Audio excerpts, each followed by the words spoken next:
अंतर्राष्ट्रीय महिला दिवस के अवसर पर देश भर में महिलाओं के संघर्ष, साहस और उपलब्धियों को सम्मान दिया जाता है। यह दिन इस बात की याद दिलाता है कि जब बेटियों को अवसर मिलता है तो वे न केवल अपने परिवार बल्कि पूरे समाज और देश का नाम रोशन करती है। ऐसी ही प्रेरणादायक मिसाल है बड़वानी जिले के मलफा की माया पाटिल की। देखिए खास रिपोर्ट। प्रतिवर्ष 8 मार्च को अंतर्राष्ट्रीय महिला दिवस मनाया जाता है, जो महिलाओं की सामाजिक, आर्थिक, सांस्कृतिक और राजनीतिक उपलब्धियों का जश्न मनाने और लैंगिक समानता को बढ़ावा देने का एक वैश्विक दिवस है। यह दिन महिलाओं के अधिकारों और सशक्तिकरण के प्रति जागरूकता बढ़ाने तथा समाज में उनके योगदान को सम्मान देने का अवसर है। विश्व महिला दिवस पर आज हम बड़वानी जिले के खेतिया के पास छोटे से गांव मलफा की एक ऐसी प्रतिभा की बात कर रहे हैं जिन्होंने विकलांगता को अपनी ताकत बनाया। न सिर्फ अपने पैरों पर खड़ी हुई बल्कि कोचिंग के माध्यम से बच्चों का भविष्य संवार रही है। बात कर रहे हैं खेतिया के पास के एक छोटे से गांव मलफा में रहने वाली 34 वर्षीय महिला माया पाटिल, जो दोनों हाथ और पैर से विकलांग है, जो अपनी विकलांगता को कमजोरी ना मानकर उसे अपनी ताकत बना ली है और आज वह आम लोगों की तरह जिंदगी जी रही है। साथ ही अन्य लोगों के लिए ये एक मिसाल साबित हो रही है। माया पाटिल ग्राम पंचायत मलफा में मोबिलाइजर के पद पर कार्यरत है। पंचायत में बैठते समय वह पंचायत में आने वाली ग्रामीण महिलाओं की सुरक्षा के लिए बने कानून की जानकारी देती है। माया कहती है कि कभी भी विकलांगता उनके आड़े नहीं आई। वजह थी सच्चे मन से आगे बढ़ना। जब मेरा जैसी महिला यह सब कर सकती है तो सभी महिलाएं आगे बढ़ सकती है। आपका क्या नाम है? मेरा नाम मिस माया पटेल। आप यहाँ किस पद पर काम करते हैं? मोबिलाइजर के पद पर, ग्राम सभा मोबिलाइजर। आपकी ये विकलांगता कब से है? विकलांगता मेरी जन्म से है, मतलब जन्म के बाद से है। आप कितना पढ़े लिखे हैं? मेरा MA है, डबल MA। इसके बाद DED है, प्लस कंप्यूटर डिप्लोमा है। आपके परिवार में कितने सदस्य हैं? मेरे परिवार में 5 सदस्य हैं। अभी तो हम 5 बहन और 1 भाई है।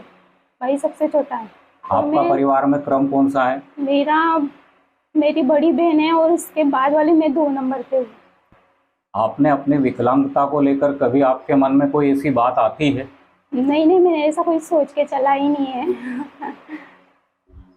आप पंचायत में अपने किन कामों को अंतिम रूप देते हैं? मेरे को काम में बहुत रुचि है, मतलब क्योंकि परिवार में ही दादाजी भी गांव के लिए बहुत किया है, दादाजी ने भी, तो मेरे को भी ऐसा लगता कि मैं कुछ करूं। आपकी स्थायी विकलांगता है, आप चल नहीं पाते। हाँ। आप पंचायत तक कैसे पहुंचते हैं? पंचायत तक भैया हैं, वो छोड़ के जाते हैं या फिर किसी को भी छोड़ने का बोल देते तो यहाँ से मेरे को छोड़ देते हैं, यहाँ के हाथ पकड़ के अंदर बिठा देते हैं। इस गांव के लोगों का आपको सहयोग मिलता है? हाँ, मिलता है ना।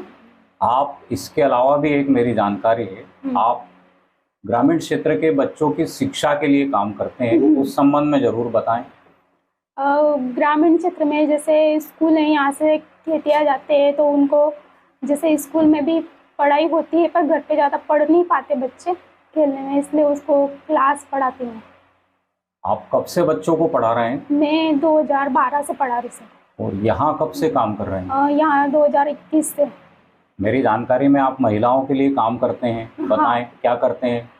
महिलाओं के लिए जैसे उनका कुछ भी काम रहा, जैसे राशन का रहा, या फिर महिलाओं के लिए समूह बनाना, उनको जागृत करना है ना, ग्राम सभा लेके उनकी बैठक लेके उनको जागृत करना कि अपने आप को सक्षम समझना चाहिए, है ना, महिलाएं भी कुछ कर सकती है। आज अंतर्राष्ट्रीय महिला दिवस है। हम आपसे अनुरोध करते हैं, आप आज महिलाओं को क्या संदेश देना चाहेंगे? आज महिला दिवस के उपलक्ष्य में महिलाओं को यही संदेश देना चाहती हूँ कि अपने आप को कभी भी कमज़ोर नहीं समझना चाहिए। जैसे मैं एक हैंडीकैप असहाय होने के बावजूद भी अपने परिवार को भरण पोषण करवा सकती हूँ, पाल पोष कर सकती हूँ परिवार का, तो आप लोग भी अपने आप को कमज़ोर कभी नहीं समझ सकते, समझना चाहिए। विकलांग होने के बाद भी अपनी कर्मशक्ति के बल पर न केवल नीति क्रियान्वयन का हिस्सा बनी बल्कि समाज में सकारात्मक बदलाव की वाहक भी बनी। उनकी सफलता ये साबित करती है कि बेटियां किसी से कम नहीं, उन्हें केवल अवसर और प्रोत्साहन की आवश्यकता है। विकलांगता अभिशाप नहीं है, यही सिद्ध किया है ग्राम पंचायत मलफा में कार्यरत मोबिलाइजर माया ने। अपने शिक्षा के बल पर उन्होंने अपने परिवार की भरण पोषण की जिम्मेदारी अपने खुद के कंधों पर उठाई है। आइए हम मिलते हैं माया से, वो क्या कह रही है महिला दिवस पर आज उनकी कवरेज। खबर मध्य प्रदेश के लिए मैं जयेश पटेल।